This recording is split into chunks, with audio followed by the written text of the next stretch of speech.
Folks good to go? Yeah. Okay. So I'm joined today by Amna Mackin, who is our project manager on the Prairie Green Landfill, and she's going to have a ton of specific detail to share. So I'll make some opening comments, and then Amna will walk us through her presentation. She's got a lot of good visuals to help illustrate the search method and some of the related issues. And then we'll open it up for questions. I wanted to begin, however, by just commenting on the sad passing of Larry Updike. Larry was a real pro in terms of the broadcasting field. I had the immense privilege of getting a chance to work with him when I was a journalist, and in particular during the flood of 2011. I'd be phoning in updates, and he'd be live on the radio. And one of the great things about Larry is that he was such a pro. He had like the flow and natural ups and downs of an interesting conversation. He wasn't just reading a list of questions. He was making radio and was so good at it. So to all of Larry's friends and family, and to his many fans and longtime listeners, I just wanted to take a moment to extend my condolences and to say on a personal level, I'm very sad to hear the news. Larry was a great guy, a great Manitoban, and we're sad to see him go. The work that we carry out as the Manitoba government occurs on the traditional territories of the Anishinaabe, the Anishinaabe, the Inuit, the Cree, the Dene, the Métis, and the Inuit nations. And so it's always important for us to acknowledge those Indigenous nations and the ancestral connection to the lands, water, and air. As the leader of the provincial government, I also want to thank those communities for their support and collaboration, including on this very important topic that we're about to talk about here today. I think one of the things that Indigenous nations always put first and foremost in many ceremonies is remembering who came before us and honoring the dignity of everyone in the community. And at the end of the day, that's what the landfill search of Prairie Green is all about. I think we as a province, just as we do as individuals, have choices that we want to make in life that articulate who we are, the values that we believe in, the things that we stand for. And when we talk about moving ahead with the search of the Prairie Green Landfill, to me this is about sending a message to everyone in Manitoba that you matter, that every single person in this province has dignity, and that when somebody goes missing, we go looking because we care. We care about one another in this province. And it was never our choice to make this a political issue. That decision was made for us. But once this entered the political sphere, our team, after listening to the family members of those involved and Indigenous leaders as well, we made the commitment to do a compassionate search of the Prairie Green Landfill. And the mission that we're shedding light on today is a very important one. It's a mission to attempt to recover the remains of Morgan Harris and Mercedes Myron. So I want to acknowledge the tremendous advocacy effort that these two families have brought forward to ensure that this issue remains on our public agenda, and indeed the national agenda at that. And last week, when we had the opportunity to visit Prairie Green, after spending some time here with Amna and sharing the plans with these families and Indigenous leaders and cultural leaders who have been supporting these families, we also had the opportunity to spend some time at the Prairie Green site with daughters, siblings, grandparents of Morgan and Mercedes. And it was a very powerful time to stand on the site and to just, after we had smoked a pipe and done our ceremonial process together, to just watch them and talk to them and listen to them.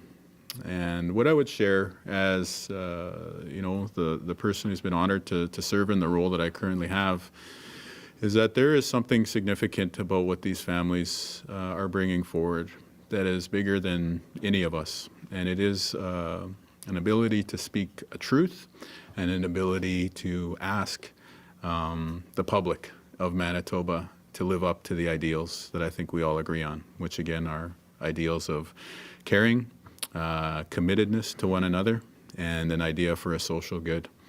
So with that in mind, I just wanted to thank sincerely the family of Morgan Harris and the family of Mercedes Myron for never stopping with their advocacy and continuing to call on us collectively as Manitobans and specifically as your provincial government to do the right thing.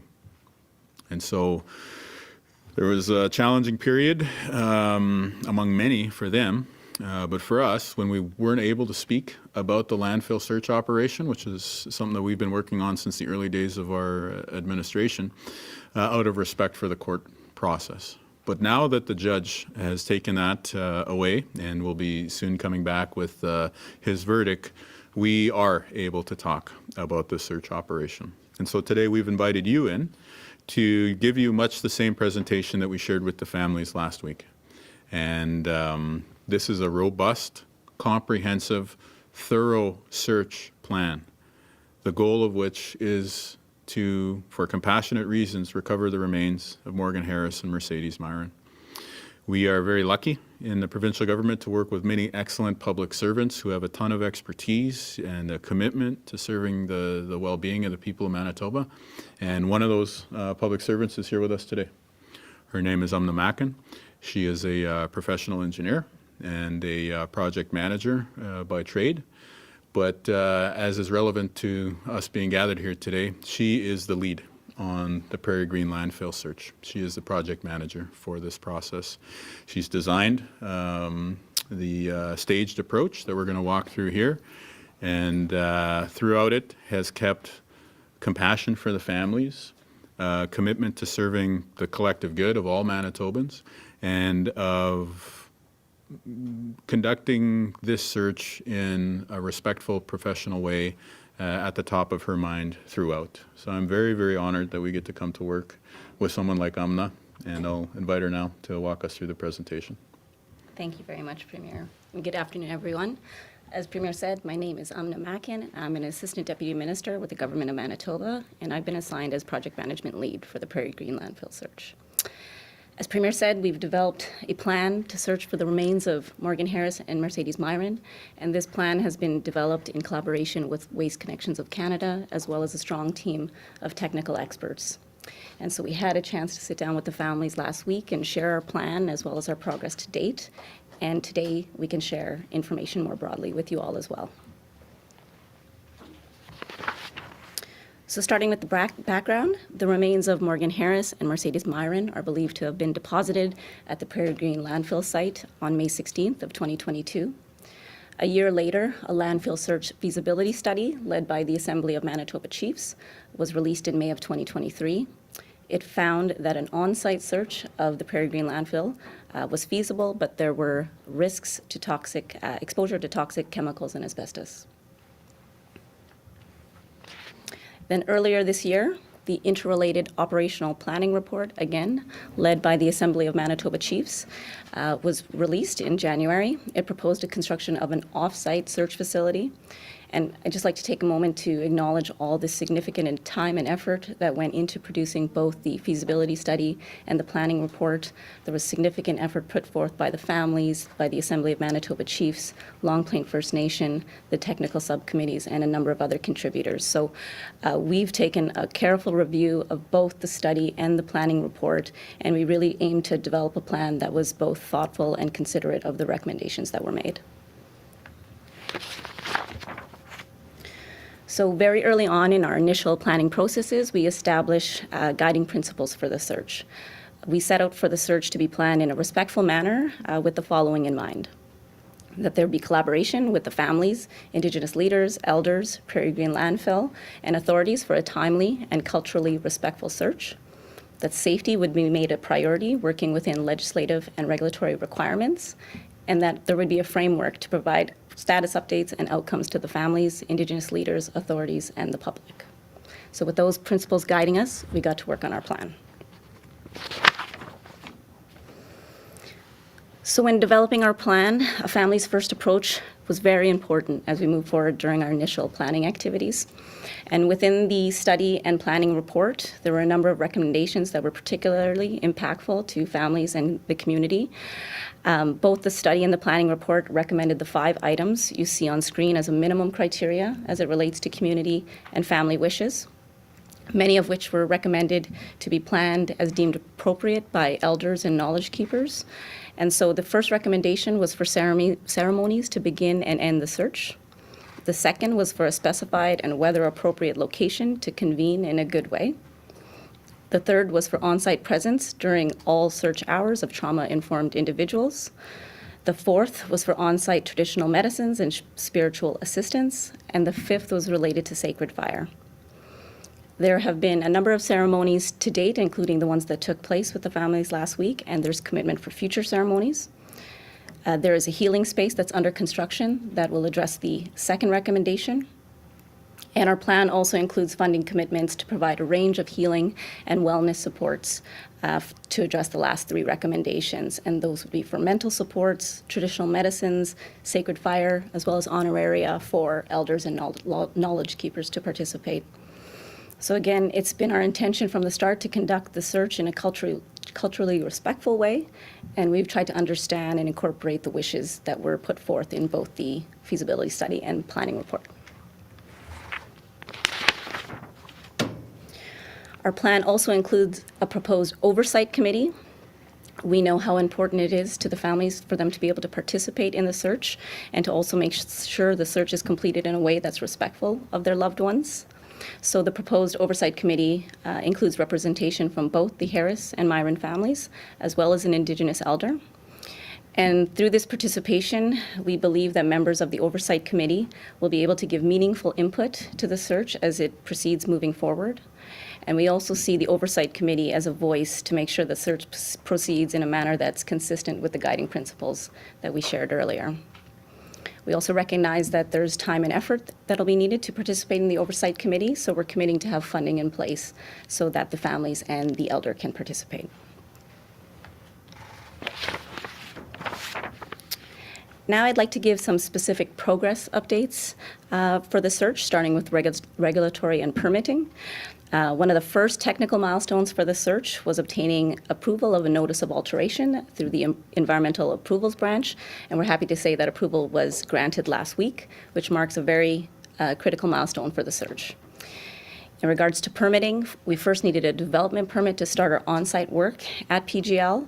That permit has now been issued, and we'll be obtaining building permits and other permits as required.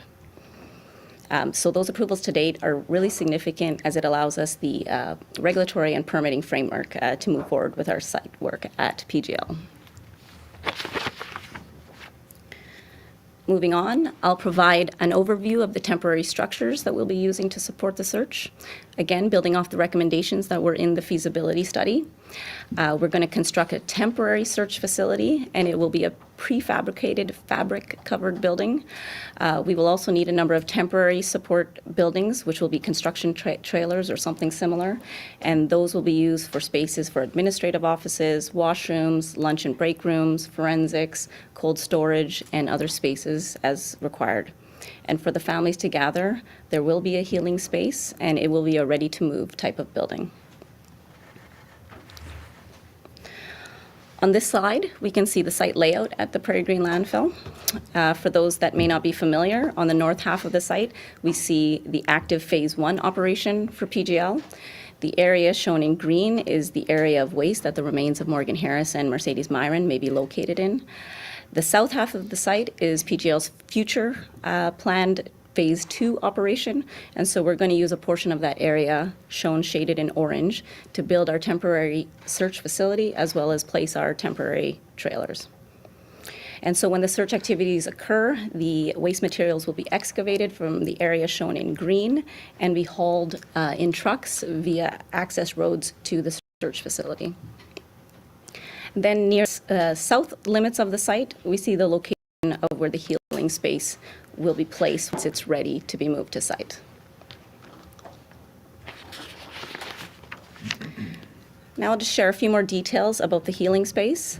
And so it's meant to be a location for the families and elders to convene and receive support services. Here on screen, we see a rendering of the selected design. We've made sure that the deck and a washroom are wheelchair accessible, so those with mobility issues can access the space easily. I'll also share that the magenta red shingles were selected to be symbolic of the red dress. We also have plans to incorporate Indigenous art and design into the healing space as well. In terms of construction, the building is 1,800 square feet and is being procured from a ready-to-move building manufacturer. Construction started at their lumber yard over a month ago and is progressing very well. The building itself is expected to be moved to PGL next month. There'll be some on-site work that has to take place, after which time the building will become operational. And so the manufacturer has been sharing progress photos as the build has been moving along, so I'll just share a short time-lapse video to show you how it's been progressing.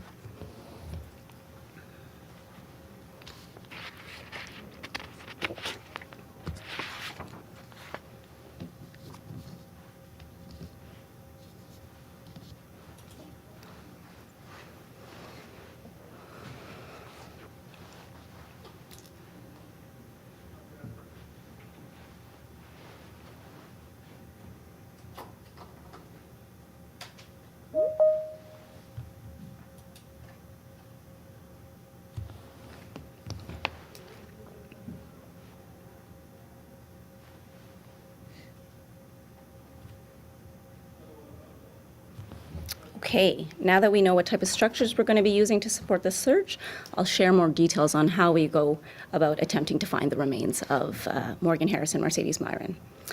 Some of you may be familiar with the images that are on the screen right now, as they are the ones that were included in the feasibility study. Again, on the north half, we see PGL's Phase 1 operation, and the green area represents the area where the remains of the two victims may be located.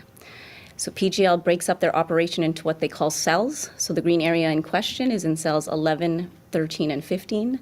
The total amount of waste represented by the green area is 72,000 cubic meters, which is a very large amount.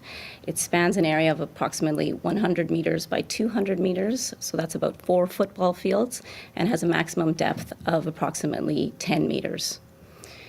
And so through our planning process, we've learned more about this 72,000 cubic meters of waste, and we've learned that that was placed over a period of approximately 2 months from in and around April 11th to June 4th of 2022.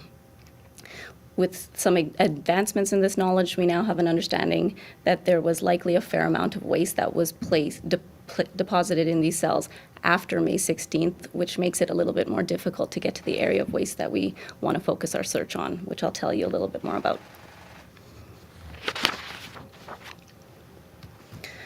So to give us what we believe is the best chance to find the remains of Morgan Harris and Mercedes Myron, we have developed a 5-staged approach for the search. Stage 1, which was the initial search planning phase, has just concluded. So to give you a little bit more details of what happened during that stage, firstly, an important meeting was held with the families in late October with Premier. From that point forward, we worked with our federal partners to firm up budget commitments and determine funding allocations. And while that was taking place, we started developing our preliminary plans, including the plan for a staged approach. An engineering consultant was engaged, which included a team of environmental specialists, landfill engineers, and industrial hygienists. They have been supporting the development of the regulatory submission, as well as supporting from a technical aspect of our search planning. And as I said, we received our regulatory approval and development permit last week. So we are now in week 2 of stage 2. So we've got a lot of work to do in the coming weeks and months, and this work is going to continue until the fall of this year. During stage 2 is where we get into our detailed planning for the search. We're currently trying to narrow down where the waste from May 16th, 2022 may have been placed. And so that area and a certain amount of material surrounding it will be identified as an area called the targeted zone. So we're in the process of undertaking an engineering assessment to determine where that targeted zone will be determined to be. So during the detailed planning, we'll also be looking for more specifics of the details that were shared during the trial, so we might have a better understanding of what we'll be visually looking for during the search. And during the detailed planning, we'll also be very focused on safety. We are currently finalizing an exposure control plan that will help to address some of the health and safety concerns associated with the search. After that, we'll follow that up by developing detailed health and safety plans, and these will be developed with the support of industrial hygienists as well as individuals from our workplace safety and health areas. During stage 2, we also want to identify our resourcing personnel who will participate in the search activities. And so for this, we've engaged forensic anthropologist Dr. Emily Holland from the Brandon University, who will help support the file. Dr. Holland was a co-chair of the technical subcommittee for the feasibility study, so she's very familiar with the file and very familiar with the requirements. So as part of the support she'll provide, she'll help us assemble a team of search personnel and ensure that adequate training is developed and provided to those workers.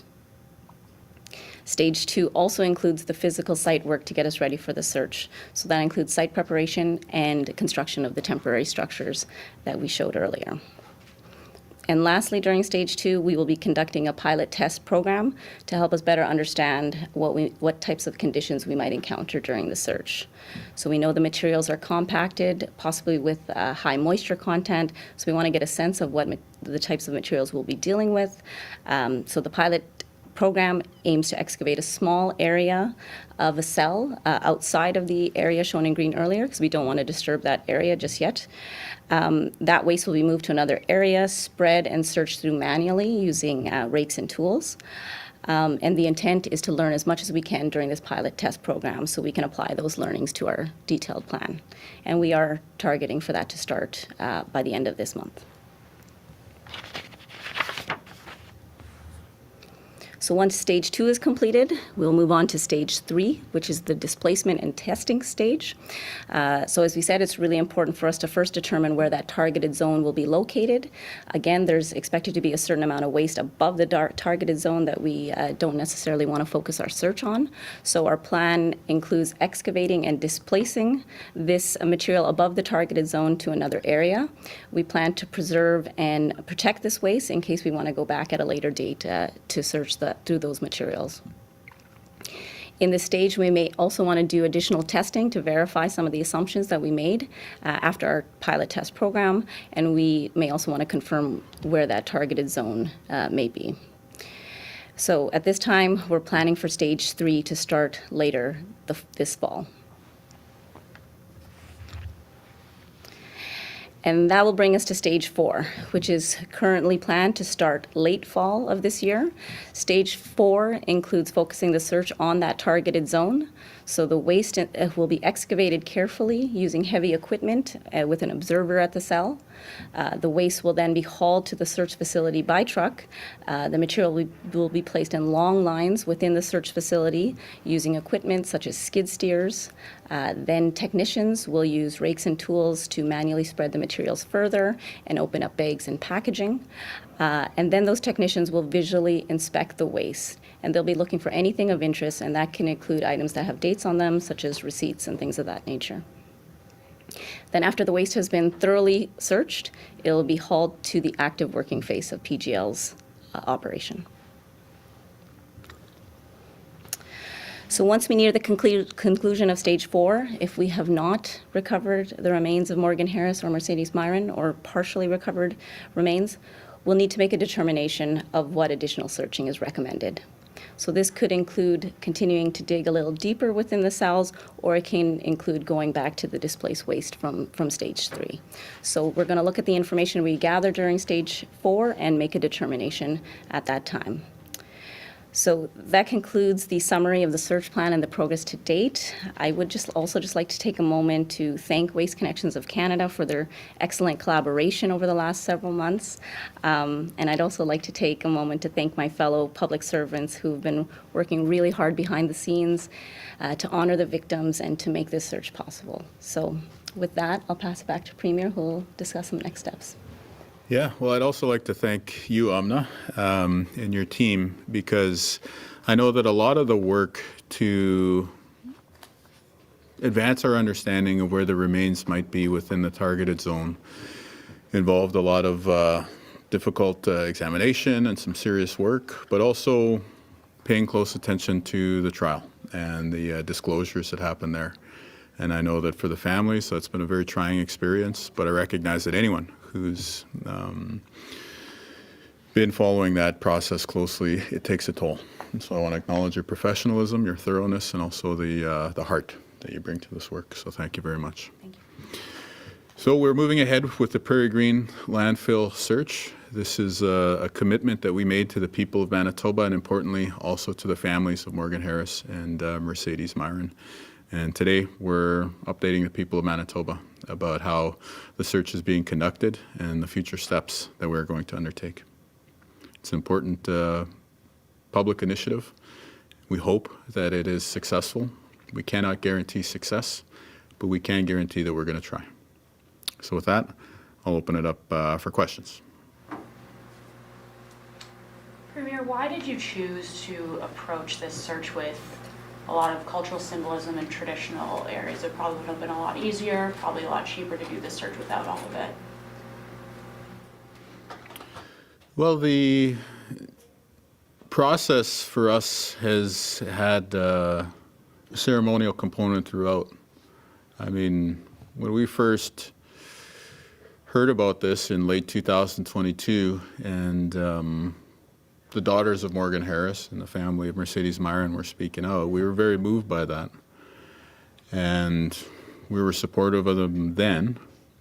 And then last summer, when the announcement came that the previous government had decided not to search, we spent time with it, and then we committed to do the search. And when we made that commitment, we did it over a pipe. We smoked the pipe with the Harris family and some of their supporters. And in my mind, there's like four pipe ceremonies that are a part of this. The first one happened on that moment. The second one happened after the election when we apologized for what they had been put through during the 2023 electoral campaign, and we recommitted to searching the landfill. Third pipe ceremony happened last week when we were able to take the covers off the plan that Amna has been hard at work on. And in my mind, we'll smoke the pipe again a fourth time when the search process is concluded. And so the approach that we're bringing forward is that this is about a compassionate mission to try and recover the remains of these two Manitobans. But there is a ceremonial and a spiritual component to it in our community whenever you talk about dealing with loved ones who have departed us. And so we always want to take care to move forward in a respectful way with that in mind. And all that I'm telling you about here, just to be clear, that's from my perspective. These two families will have their own ceremonial process and way that they want to honor their loved ones that we're going to be sure to provide the space and resources to go through.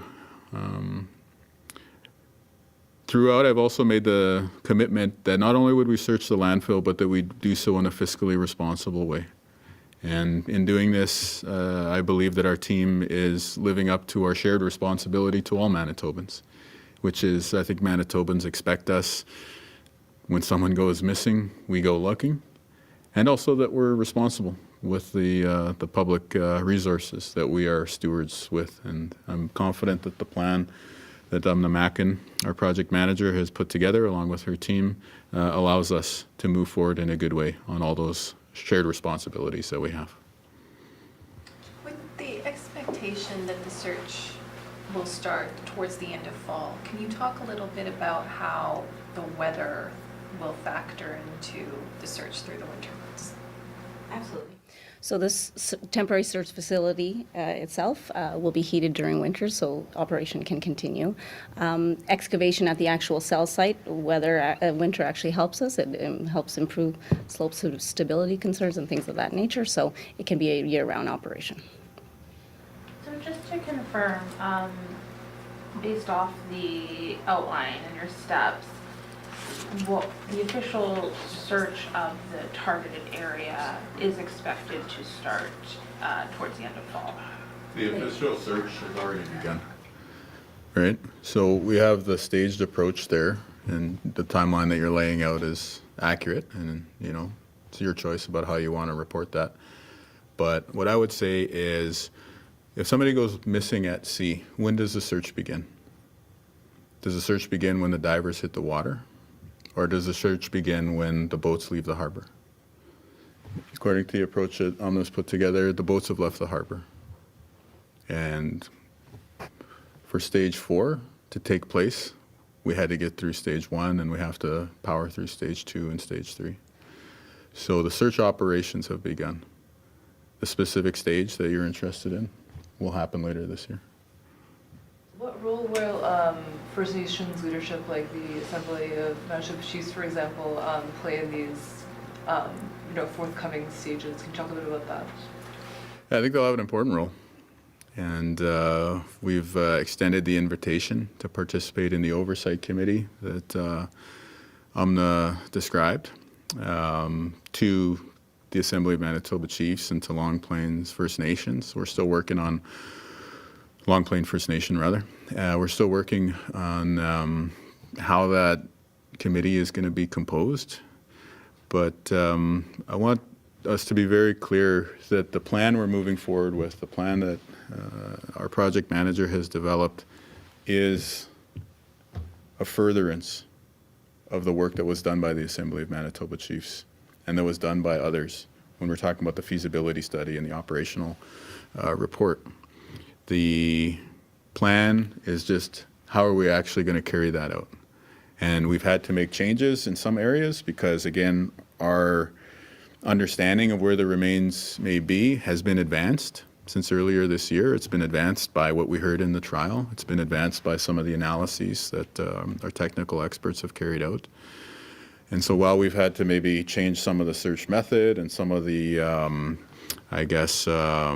areas within 3 dimensions of these cells of where we're going to begin, we're going to be starting a little bit lower down. Even though these methods have changed, the heart of what the families brought forward with the support of AMC and Kiganaway Nimananig and the other folks that they're working with is reflected in this. And so we hope to continue having a really strong working relationship and involvement from the families, first of all, but also from Indigenous leadership.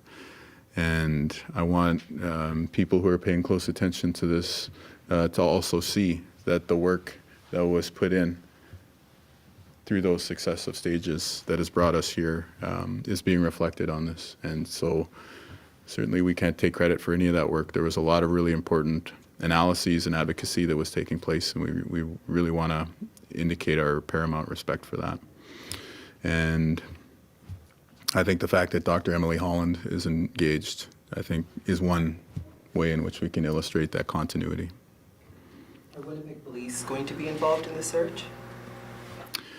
They will be involved, so they're not involved in the Oversight Committee or the active management of the search. We are running the search with the Oversight Committee in terms of operations. The WPS will have some involvement in terms of knowledge that they have from the investigations. There will be some back and forth based on shoulder checking certain details, asking for further follow-up, things like that. And one of the questions that I think we have to sort through with the Oversight Committee is, if we do get to identifying remains, what is the protocol there? Who is notified? Presumably the families first, but are there additional steps? And I guess part of that is going to involve some consultation with law enforcement authorities. But again, hopefully that provides enough insight into the fact that there would be some involvement, but it's not, in my view, in terms of the active search, if that makes sense. Do you want to flesh that out a bit?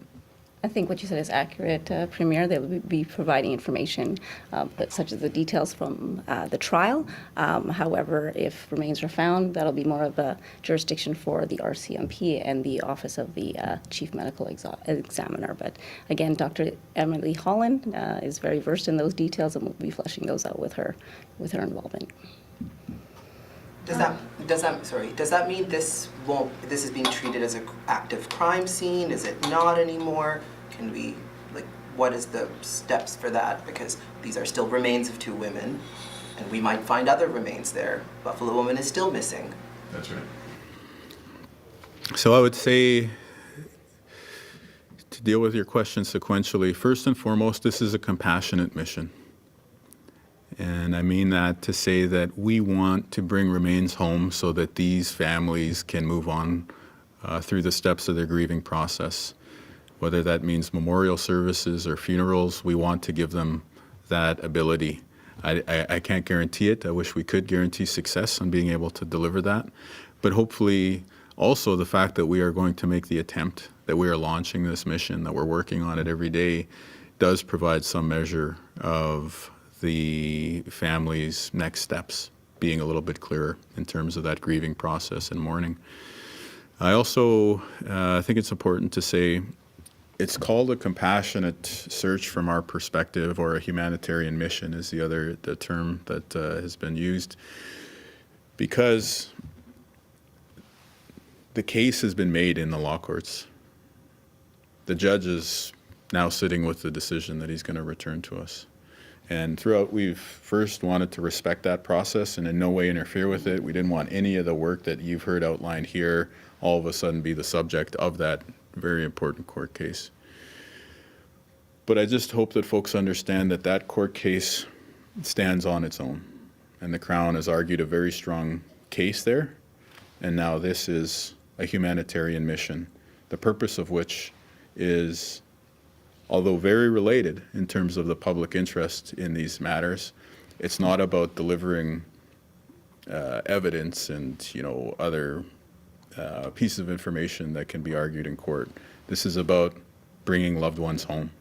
This is about returning with respect and dignity to women that 2 Manitoba families have lost.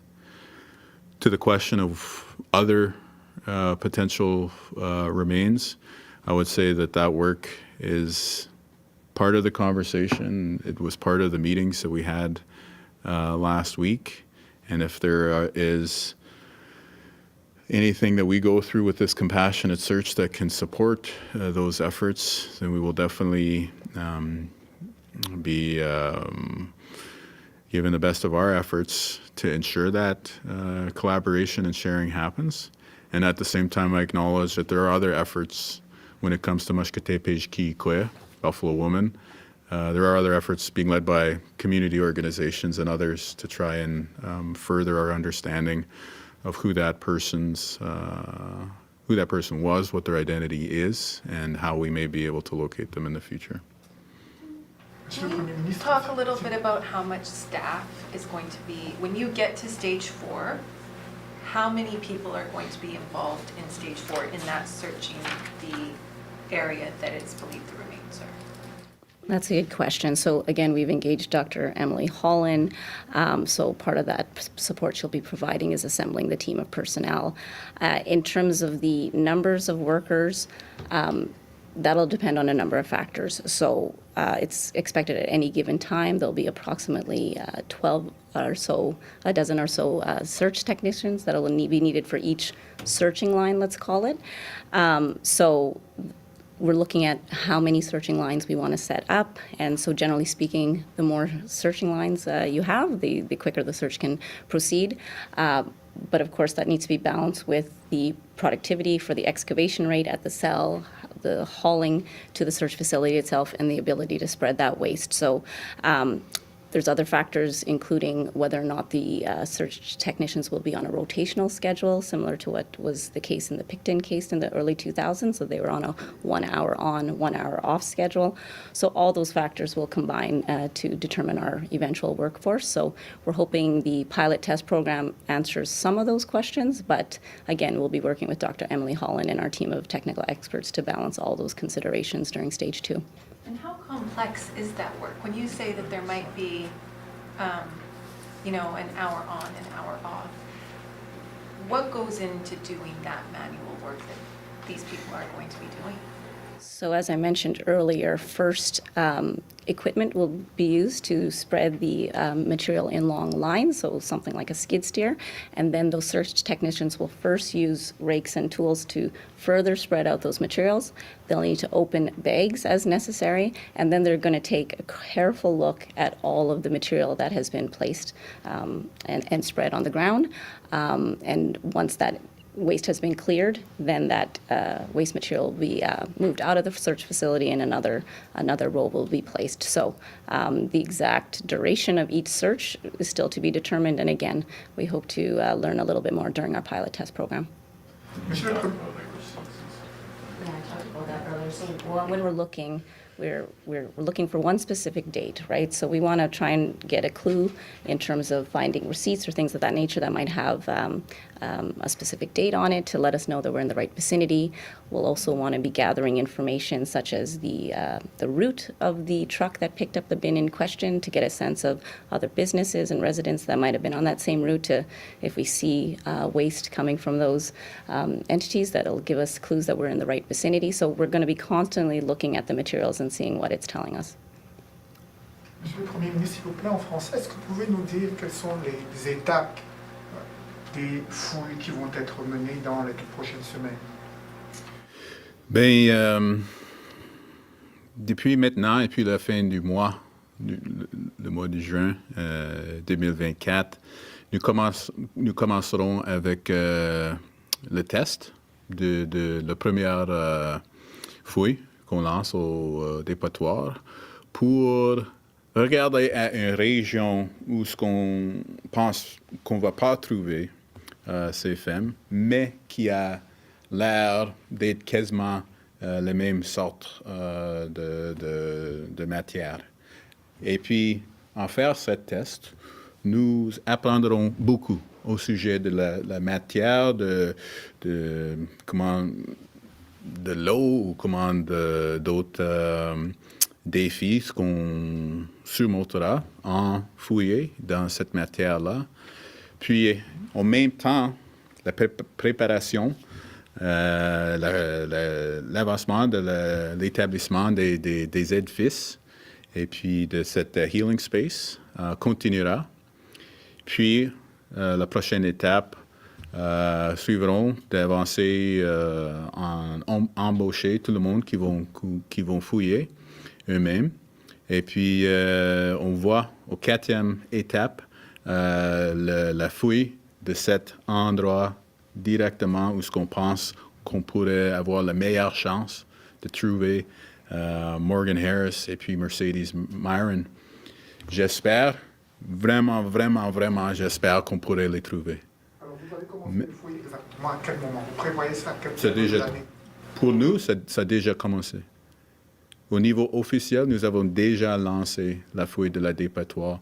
Mais pour ce qu'on pourrait être là au 4e étape, où ce qu'on regarde dans la région, ce qu'on pense, nous avons la meilleure chance de trouver Morgan et puis Mercedes, il y a encore la première, 2e, 3e étape.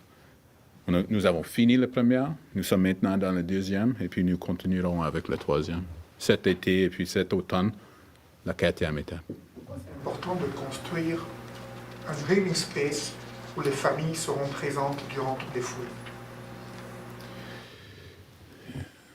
Comme des Autochtones, c'est toujours important d'avoir une espèce de connexion spirituelle ou émotionnelle avec un travail où ce qu'on parle de ceux qui sont morts.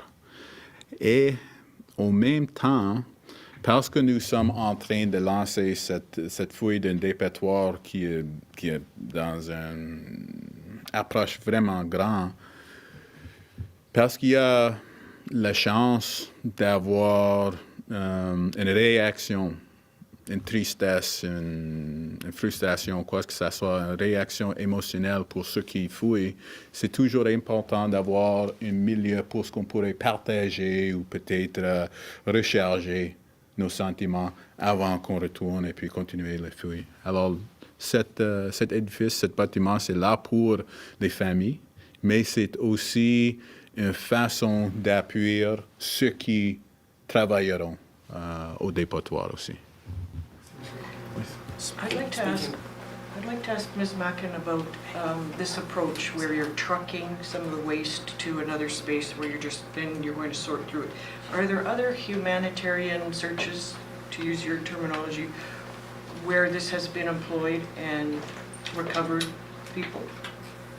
From what I understand and all the information we've gotten from our technical experts, this manual type of searching of excavating from the cell, locating the search materials to an area that you can spread the waste, and doing a manual search is the typical way to do landfill searches, whether it's humanitarian or otherwise.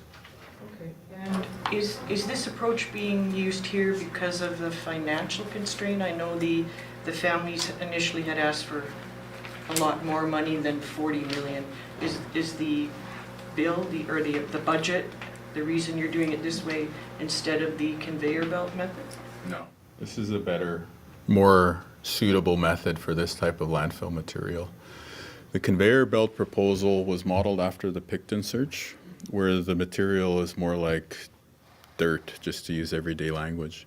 The material here, as Amna was saying, is going to be very wet. There's likely going to be a high moisture content, so there's going to be, I guess, more the consistency of mud or sludge that we're dealing with.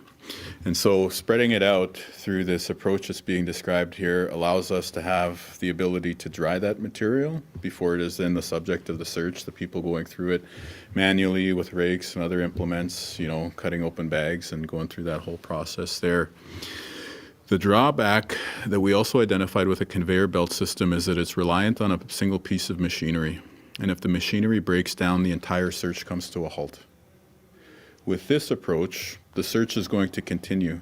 And again, if there's some folks who've, sick days or they've got vacation or, whatever comes up in terms of the human resource, the workforce that's going to be here, the search will be able to continue on, even if it's missing, a few folks on a given day. So after looking through the analyses, the recommendation that we received and that we endorsed and we support 100% is that this is best suited for the material. This is the most robust fashion that we can move forward with that has the least amount of downtime. And so the families have been forced to wait quite a long time, including because of our decision to respect the trial proceedings. And so moving forward in an expeditious fashion with an approach that has less downtime and that is better suited for the landfill material in question here, I think is the right move. And it'll be people who look through it. Would you be bringing dogs in at that point or any other aids? That could be a consideration. We know that they're using a cadaver dog in the Saskatoon search right now, so we'll look to learn more to see that effectiveness, but at this time we're applying for humans. And if you indulge me, just one more question. Let's say you find the remains you're looking for. Would you then end the search or would you continue to look for Buffalo Woman? Well, I think that's part of the conversation we want to have around what stage 5 looks like. The location of Buffalo Woman is not known. We have a very clear idea of where we believe the remains of Morgan Harris and Mercedes Myron are. And so that's where we're going to start the search. We're going to sort of clear off the top layer, preserve it, but then start the search at the area that we believe gives us a maximum probability of successfully returning the remains to these families. From that point on, though, again, I don't want to predetermine what the conversation is going to be about what they define as recovering the remains, right? I think those are some pretty intense conversations that we're going to have, and out of respect for the flexibility that we want to show with the families, I'll just say that that is a decision that we're going to make together. Speaking on the families who've been at the forefront of this whole process, when you did sit down and talk with them, was there any discussion at all of when we do get to the time to search the landfill, if they wanted to be involved in some way, even be on the site? Was that a discussion that took place at all? Yeah, some of the family members, extended family members in particular, did indicate an interest of potentially being among the searchers, the people going through landfill material And I think that was significant for us to hear directly from some family members that they did have an interest. It wasn't necessarily what we were planning. We were just planning to go out and hire a workforce who either had the expertise or the ability to be trained up with the health and safety and the technical requirements that we're asking of people. But that was a significant moment when we did hear from some folks in the room that they wanted to know if they could be a part of it. And so, yeah, they can. Within the perspective of the people who are going to actively carry out the search, we want to have, first of all, like the utmost of health and safety training, complete deep understanding of like not just the asbestos plan, but also the other health and safety plans for the site. I mean, when you visit the site, you get a health and safety briefing just as a visitor, right? And so to be on site day after day, you're going to require that much more of a deeper understanding. And then you get to the level of training people to be the ones to look out for that one aberration, perhaps, that leads you to the discovery that we're hoping we can make here. Noticing the date on a receipt that might otherwise be very difficult to read. Seeing the logo of a business on a takeout container that all of a sudden you remember from your training was on the route that day. So there's a high degree of, development and training we're going to put into this workforce. And as part of working in a good way with the families, we will have an open door for those folks who want to participate. And, if they're willing to go through all those steps that I'm talking about here, then they will be part of the search. Is there more that you want to add about that? No, I think you covered it. Again, Dr. Emily Holland will be pivotal in assembling that workforce, and she was very much involved in the feasibility study. She understands the desires put forth by the families at that time. And so we recognize that first they need to be qualified to participate in the search, so we're going to get them the adequate training. But then also we want to make sure that roles are established that are suitable for them, because this can be quite a traumatizing experience, as you can imagine, and we want to make sure that there's going to be trauma supports for them as well. How big was the team that was working on this plan?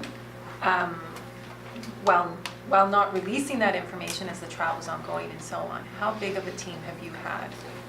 There's been many individuals from various entities, so we've been working closely with our partners at Waste Connections of Canada, so their leadership, their landfill engineers, and their site operators, and those who have knowledge of the Prairie Green Landfill itself. We've been working with a consultant firm, so several individuals from that consultant firm, again, spanning from environmental specialists, landfill engineers, and industrial hygienists. And of course, now we're engaging with Dr. Emily Holland. And in terms of public servants, there's been dozens of public servants who have been supporting behind the scenes as well. Yeah, on that piece, I do want to acknowledge my colleagues and their staff too. Ministers Fontaine, Smith, Bushy, Weeb have all had active involvement, as well as their teams, and part of that is because we're liaising with the municipal department on some of the permitting requirements. We're turning to the expertise of Minister Smith and Fontaine and the respectful approach that we need to have with these families, as well as their experience working in similar type situations in the past. So I want to acknowledge them and those elected officials and political staffers and deputy ministers and others who've been working on this. The federal government, it's the CERNAC department, as the name goes, so it's Minister Ananda Sangri and his team, both deputies and political staffers, and then of course, all the work that went in from the Assembly of Manitoba Chiefs and the people that they retained to develop the reports that we can view as a precursor to the plan that we're sharing with you here today. So in all, it is a very, very large group of people who've been supporting these efforts, but heavy lifting, if you will, is being done by Amna Mackin and her team. What were the moments like when you shared with the families that this work had been being done behind the scenes? Well, I think I'll respect the family's agency and not attempt to speak for them. Like you're talking about some of the more powerful, eloquent young voices in our province when you're talking about the members of these families, and so they're more than qualified to share their perspectives, and I believe that they already have shared some of them in the media. But I would say from our side of the table, if you will, it was very significant and very meaningful. And it's just with a ton of humility that you come forward and feel like I really wish we could have been talking about this in an open and public way the whole time, but we had to respect the trial. And we had to respect the sanctity and independence of the prosecution carrying out their work. And now, hopefully, we're going to have a really strong, close working relationship going forward. And I would say that I really appreciate the open mind and the open heart that the families have engaged with us on this and are continuing to do so. Like as we speak, you know, there's work with the Oversight Committee that is going on, and it's being led by some of the family members in conjunction with our teams. So I just really, you know, I said a bit of it off the top, but I cannot praise these family members enough for the strength that they've shown going through all the multiple stages of this journey. And I'm just very, very appreciative of their continued engagement with us, and I will repay you know, some measure of what they've gone through by ensuring that our government is going to be there, as well as everyone that's working on this, to ensure that we're flexible and compassionate and respectful of what they want the Prairie Green Landfill search to look like. One of the things we learned during the trial was that 40 feet of elevation of the site itself has happened since 2020. You kind of talked about this itself. This was the testimony during the trial that we got from Constable Newman, one of the constables involved during the search of Brady Landfill, and then also the canvassing of Prairie Green. It was quite stark in court. I was there when this was revealed because we didn't know about this. And this is something you've acknowledged now, right? There was a stopping of garbage trucks at the time in order to, when they were going to go to Brady Landfill, not to, you know, cause problems there for the search itself at the time for Rebecca Kuntua. For this search, however, that elevation happened because the garbage trucks weren't stopped since 2022, so 2 years ago. In that period, this is now the area that you are describing here, right? That you've targeted and the whole process of it. Has garbage still been coming since you've known now of this specific targeted area of the Prairie Green Landfill? On top of that? You want to start by talking about the surveying and stuff, and then I can round out your answer? Sure. So the date of, well, let me just take a step back. So the green area that we showed earlier was based on 2 survey points. So it's a snapshot in time. So there was a survey taken in May of 2021, and then a survey taken in June of 2022, where if that survey was taken day after May of 2021, it would have looked the same until those cells were used in April of 2022. So we now know that those cells were only used between approximately April 11th of 2022 to June 4th of 2022. PGL formally stopped operations in cells 11, 13, and 15 on June 20th after they were made aware of the victims. Sorry, so June 20th of what year was that? 2022. But what we've learned is they had already moved off of the operation from those cells and started placing waste in another area. So operations in the other cells are continuing. They've got an active area that they accept waste, but no further waste has been placed in cells 11, 13, and 15. So I think, you know, Amna has a very deep technical insight into this. And what I would just add is, along with the disclosure that you're talking about and the analysis that her team has been doing, I think the big advance that we've made in our understanding of where the remains may be is that where some of the previous thinking, including as expressed in some of the reports, is that the remains may be nearer to the the top, we now believe that they're closer to the middle, which is not to say exactly in the middle. That's what some of the further technical work and testing is going to be able to refine, but that it's just, we're going to have to go through a few top layers before we get to that targeted area of interest. And of course, just to reiterate, those top layers are still going to be preserved so that we can search them at a later date. But the strategy, if you will, behind the search is, let's go to that zone where we think there's the maximum odds of finding the remains first, and then broaden the search out from that location. And so I think that that's maybe the rationale, if you will. But I can say anecdotally, we visited PGL with one of the families earlier this year. And going back last week, it looks the same, right? So like obviously the seasonal, difference of us now being in summer is a factor, but it looks, just to the untrained eye, it looks the same as it did earlier. And I just asked Amna to put this slide up because these are 2 tobacco ties that the Harris family tied just to the side of the cells of interest. And they shared with us that these were 2 of the tobacco ties that they shared or that they held in the courtroom. And so they brought this forward as a, I guess, furtherance about the trial process that they've just been through. But it really caught my eye because they tied the 2 tobacco ties together and they signified like our relatives are still connected, first from the trial and now through the search. But as somebody who's gone to a Sundance many times over the years, a traditional Indigenous ceremony, I can tell you that we tie prayer ties together like that when we're at the entrance of something and before we proceed through the exit. And so there's like a rich symbolism in the image that I'm not, able to say whether that was the intention, but as somebody coming from an Indigenous cultural background, it was quite striking to see the way that time and time again, the search process continues to be imbued with symbolism that's really relevant and strong from our traditional cultures. I'm curious as well, you mentioned search technicians earlier, so who qualifies, I guess, to be like a search technician when this work gets started?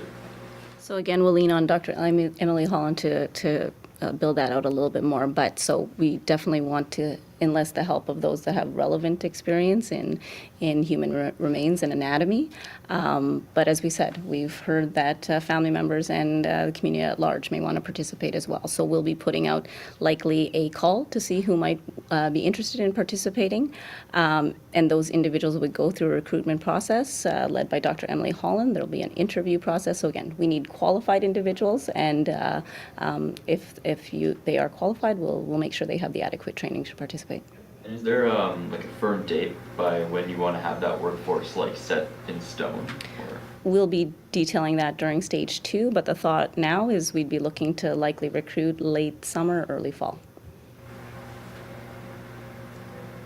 I just had one more. At the start, you talked about the permitting that you needed and the licenses. It sounded like it was pretty smooth. Was there any opposition filed to any of those applications? No, everyone's been very supportive and understanding of what we're trying to achieve here. And people work really hard to do it on an expedited basis. That's right. I would say too. Yeah. So we want to acknowledge those efforts. Just to add a community perspective to the previous answer too, I would say there are folks who have experience out there, and we'll be putting that call out for them. Some of it may be very direct experience doing similar searches like this because they have taken place both in our province and in other provinces.